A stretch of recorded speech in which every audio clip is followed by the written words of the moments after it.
दोस्तों, स्वागत है आप सभी का आपके अपने online platform back to book में, जहां पे जून 2021 का जो इम्पोर्टेंट करंट अफेयर्स है उसका हम लोग आज पार्ट 1 लेके आए हुए हैं। इसके पहले हम लोग जनवरी से मई तक का सारा वीडियो जो है वो अपलोड कर चुके हैं। यदि आप लोग उस वीडियो को नहीं देखे हैं तो आप चैनल के प्लेलिस्ट से जाके वीडियो को एक बार जरूर देखें, ताकि आपके आने वाले कोई भी एग्जाम हो उससे एक भी करंट अफेयर्स का क्वेश्चन जो है वो नहीं छूटे। और अगर आप लोग वीडियो देखते हैं और आपको पसंद आता है तो आप लाइक शेयर करें, और चैनल को अगर आप लोग अभी तक सब्सक्राइब नहीं किए हैं तो ज़रूर सब्सक्राइब करें। तो चलिए स्टार्ट करते हैं। पहला क्वेश्चन देखिए, पहला क्वेश्चन पूछा गया है कि नीति आयोग के एसडीजी यानी sustainable development goal India index 2020-21 में कौन सा स्टेट जो है वो शीर्ष पे रहा है। ठीक है, तो देखिए इसकी शुरुआत जो है वो 2018 में की गई थी। ठीक है, यानी एसडीजी इंडेक्स जो है इंडिया का वो 2018 से इसको निकाला जा रहा है, और तब से हर साल जो है वो केरल टॉप पे रहता है। यानी इसका राइट आंसर हो गया ऑप्शन नंबर बी। ठीक है, और इसमें संयुक्त रूप से हिमाचल प्रदेश और तमिलनाडु जो है वो दूसरे स्थान पे है, और अगर नीचे से बात किया जाए तो सबसे लास्ट का जो है वो है बिहार। ठीक है, यानी इसमें बिहार का रैंकिंग जो है वो सबसे लास्ट है। ठीक है, अब देखिए, अब मैं बार बार आप लोगों को बताता हूँ कि आप जब भी कोई क्वेश्चन को पढ़ते हैं तो उससे रिलेटेड दूसरे क्वेश्चन को लिंक करके पढ़ने की हैबिट बनाइए। ठीक है, तो देखिए यहाँ पे जैसे ही नीति आयोग की बात हुई तो आप लोगों को नीति आयोग के बारे में भी जान लेना चाहिए। तो देखिए, नीति आयोग का सबसे पहले नीति का जो फुल फॉर्म होता है वो होता है national institution for transforming India. ठीक है, अब इसकी स्थापना जो है 1 जनवरी 2015 को किया गया था, लेकिन इसके पहले भी जो है नीति आयोग, यानी इसका जो 1 जनवरी 2015 से इस नीति आयोग का नाम जो था वो योजना आयोग था। ठीक है, और 1 जनवरी 2015 से इसका नाम जो है वो नीति आयोग कर दिया गया है। तो ठीक है, अब देखिए नीति आयोग की बात थी तो नीति आयोग को जो है वो भारत सरकार का थिंक टैंक बोला जाता है। ये काफ़ी इंपॉर्टेंट है, आप लोग इसको याद रखेंगे कि भारत सरकार का थिंक टैंक जो है वो नीति आयोग को बोला जाता है। इसका हेडक्वार्टर न्यू दिल्ली में है। इसका चेयरमैन जो है हमेशा भारत के प्रधानमंत्री होते हैं। ठीक है, इसलिए यहाँ पे नाम नहीं दिए, यानी पीएम। भारत के जो भी प्रधानमंत्री होंगे वो उसका नीति आयोग का हमेशा चेयरमैन रहेंगे। वाइस चेयरमैन अभी प्रेजेंट में है राजीव कुमार, और सीईओ जो हैं वो अमिताभ कांत हैं। ठीक है, तो आप लोग इस सबको भी नोट करके रखें, ये एग्जाम में भी पूछा जाता है। नेक्स्ट देखिए, नेक्स्ट में पूछा गया है कि विश्व तंबाकू निषेध दिवस कब मनाया जाता है। तो विश्व तंबाकू निषेध दिवस जो है वो 31 मई को मनाया जाता है, यानी इसका राइट आंसर हो गया ऑप्शन नंबर बी। ठीक है, अब देखिए इसको मनाता कौन है, तो इसको जो है वो WHO द्वारा मनाया जाता है। ठीक है, अब देखिए यहाँ पे था ऑप्शन नंबर ए में 3 मई, तो 3 मई को विश्व प्रेस स्वतंत्रता दिवस मनाया जाता है। मैं इसके बारे में आप लोगों को पहले ही डिटेल में बता चुका हूँ।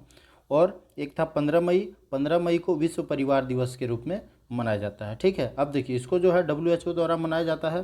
तो WHO का फुल फॉर्म होता है वर्ल्ड हेल्थ ऑर्गेनाइजेशन।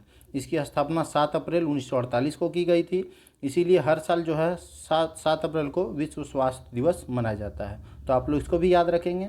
और प्रेजेंट में इसके एमडी जो हैं वो टेड्रोस एधानोम है, और इसका हेडक्वार्टर जिनेवा यानी स्विट्जरलैंड में है। ठीक है, और देखिए इस WHO द्वारा जो है इसको मनाया गया था, और इस बार 2021 में जो है विश्व तंबाकू निषेध दिवस की जो थीम रखा गया है वो रखा गया है कमिट टू क्विट। ठीक है, और WHO द्वारा इस साल चेतावनी दी गई है कि धूम्रपान करने वाले कोरोना पेशेंट में मौत का जो खतरा है वो 50% बढ़ जाता है। ठीक है, यानी अगर कोई व्यक्ति धूम्रपान करते हैं और अगर उसको कोरोना हो जाता है तो उसका मरने का जो खतरा है वो 50% बढ़ जाता है। नेक्स्ट देखिए, नेक्स्ट में पूछा गया है कि किस राज्य ने स्मार्ट किचन योजना शुरुआत करने की घोषणा की है। तो स्मार्ट किचन योजना की शुरुआत करने की घोषणा जो है वो केरल सरकार द्वारा किया गया है, यानी इसका राइट आंसर हो गया ऑप्शन नंबर ए। ठीक है, अब देखिए स्मार्ट किचन योजना की शुरुआत की गई तो किस लिए की गई, तो इसका उद्देश्य है महिलाओं के घरेलू श्रम को कम करने का जो है वो लक्ष्य रखा गया है। ठीक है, और इसके तहत महिलाओं को रसोई घर के नवीनीकरण के लिए ऋण दिया जाएगा। ठीक, अब देखिए केरल की बात की तो केरल के सीएम हैं पिनरे विजयन, और वहाँ के राज्यपाल हैं आरिफ मोहम्मद खान। नेक्स्ट देखिए, नेक्स्ट में पूछा गया कि अमेजन के नए सीईओ कौन बने हैं। ठीक है, तो ये देखिए इंपॉर्टेंट क्वेश्चन है।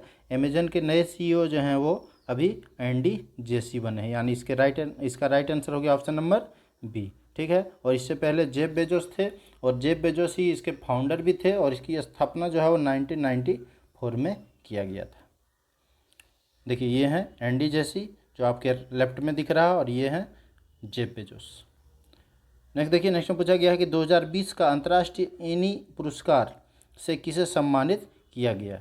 तो 2020 का अंतर्राष्ट्रीय इन्हीं पुरस्कार से CNR राव को सम्मानित किया गया है, यानी इसका राइट आंसर हो गया ऑप्शन नंबर ए। ठीक है, अब देखिए इसे जो है एनर्जी रिसर्च का नोबेल पुरस्कार के नाम से भी जाना जाता है, यानी अंतर्राष्ट्रीय इन्हीं पुरस्कार को जो है वो एनर्जी रिसर्च का नोबेल पुरस्कार के नाम से जाना जाता है।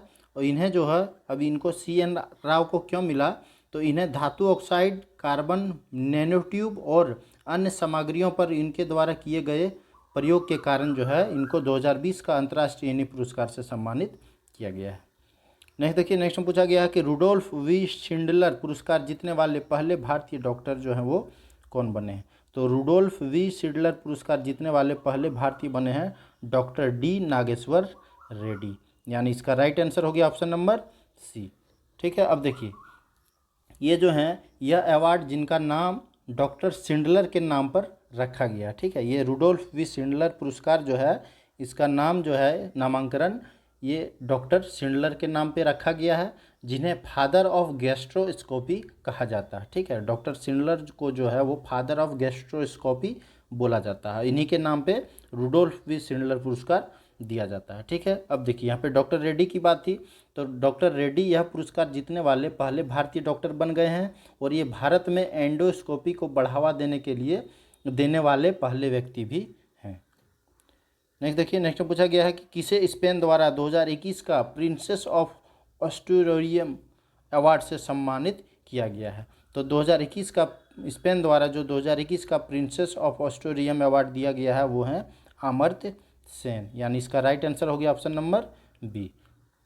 ठीक है, अब देखिए यहाँ पे अमर्त्य सेन की बात है, तो अमर्त्य सेन को जो है वो 1998 में अर्थशास्त्र का नोबेल पुरस्कार दिया गया था और 1999 में जो है इनको भारत रत्न भी दिया गया है, तो आप लोग इसको भी याद रखेंगे। अब देखिए प्रिंसेस ऑफ ऑस्ट्रेरियम अवार्ड जो है यह अवार्ड स्पेन द्वारा दिया जाता है और इनको यह अवार्ड अकाल मानव विकास सिद्धांत, गरीबी और समानता के लिए किए गए उल्लेखनीय कार्य के कारण अमर्त्य सेन को दिया गया है। नेक्स्ट देखिए, नेक्स्ट पूछा गया है कि किस महिला ने एवरेस्ट पर सबसे तेज़ी से चढ़ाई करने का रिकॉर्ड बनाया है। तो वो हैं तियांग इन हुंग, यानी इसका राइट आंसर होगा ऑप्शन नंबर बी। ठीक है, जिन्होंने मात्र 25 घंटे और 50 मिनट में ये एवरेस्ट पर फतह किए हैं। ठीक है, और ये सबसे तेज़ी पे से चढ़ाई करने वाले वर्ल्ड रिकॉर्ड बनाया है, तो इसका राइट आंसर हो गया ऑप्शन नंबर बी और ये जो है हांगकांग के हैं। ठीक है, अब देखिए यहाँ पे एवरेस्ट की बात थी, तो एवरेस्ट की जब भी बात हो तो आप लोग को ये ध्यान में रखना है कि इसकी ऊंचाई जो है वो अक्सर एग्जाम में पूछा जाता है, तो इसकी ऊंचाई जो है वो लगभग 8,850 मीटर है।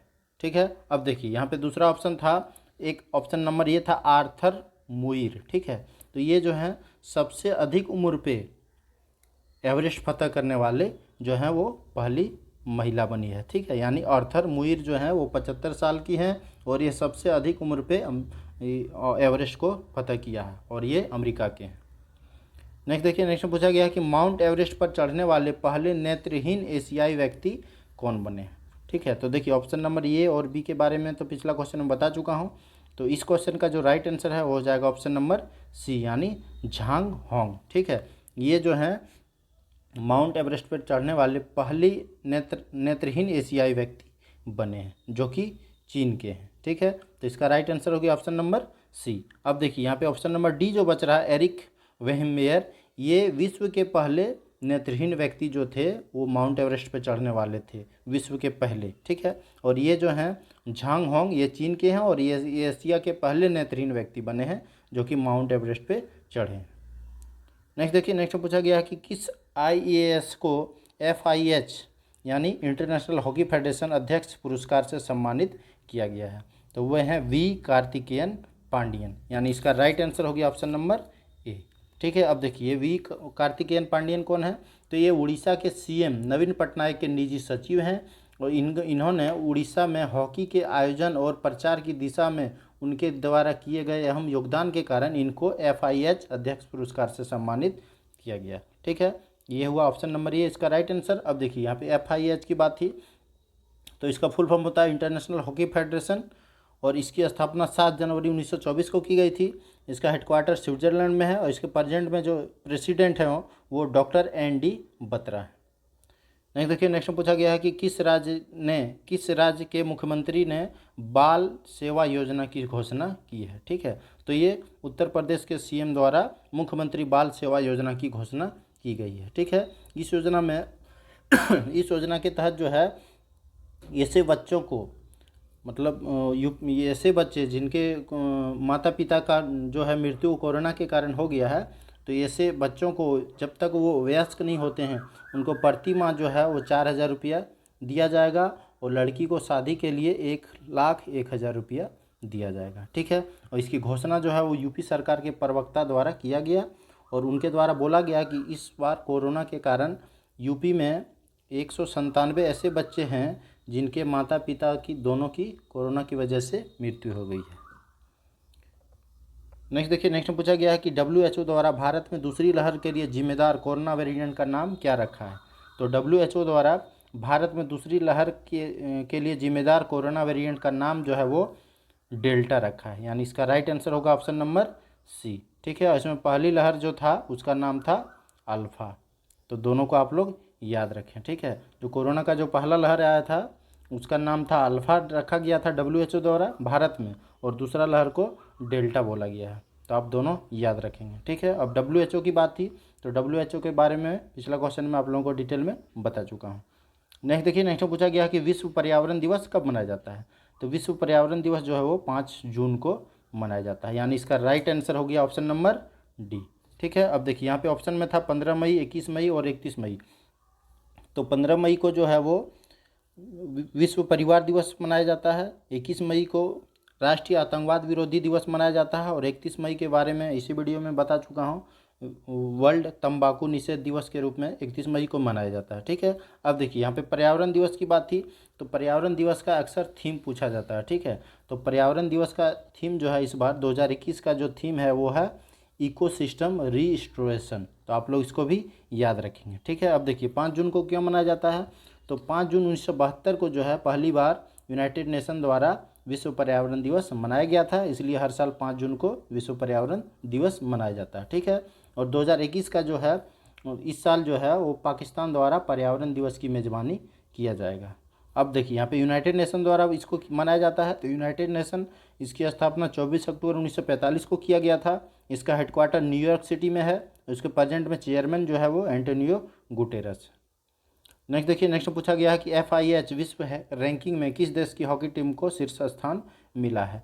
तो इंटरनेशनल हॉकी फेडरेशन द्वारा रैंकिंग जारी किया गया है, इसमें बेल्जियम जो है वो पहले स्थान पे है। ठीक है, और इसमें दूसरे स्थान पे ऑस्ट्रेलिया है, तीसरे स्थान पे न्यूजीलैंड है, और चौथे स्थान पे भारत है। नेक्स्ट देखिए, नेक्स्ट में पूछा गया है कि किसने फिक्शन के लिए अंतर्राष्ट्रीय बुकर पुरस्कार जीता है। तो फिक्शन के लिए अंतर्राष्ट्रीय बुकर पुरस्कार 2021 वो जीते हैं डेविड डियोप, यानी इसका राइट आंसर हो गया ऑप्शन नंबर बी। ठीक है, अब देखिए इनको जो है वो फिक्शन के लिए अंतर्राष्ट्रीय बुकर पुरस्कार 2021 के लिए मिला है, और इनकी एक उपन्यास है जिनका नाम है at night all blood is black, इन्हीं के कारण इनको डेविड डियोप को फिक्शन के लिए अंतर्राष्ट्रीय बुकर पुरस्कार 2021 से सम्मानित किया गया है। ठीक है, अब देखिए ऑप्शन नंबर ए में था डगलस स्टुअर्ट, तो मैं इसके बारे में 2020 का जो करंट अफेयर्स का सीरीज़ था उसमें बता चुका हूँ, इनको 2020 में मिला था। ठीक है, और ये मैरिके लुकास रीजनवेल्ड को भी 2020 में मिल चुका है। ठीक है, तो आप लोग दोनों ये दोनों भी याद रखें। देखिए ये हैं डेविस डियोप, और ये है इनकी उपन्यास at night all blood is black. Next देखिए, नेक्स्ट में पूछा गया है कि विश्व खाद्य सुरक्षा दिवस कब मनाया जाता है। तो विश्व खाद्य सुरक्षा दिवस जो है वो 7 जून को मनाया जाता है, यानी इसका राइट आंसर होगा ऑप्शन नंबर डी।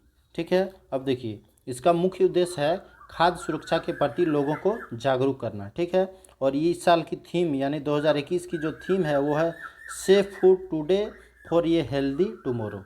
ठीक है, तो आप लोग इसको भी याद रखेंगे।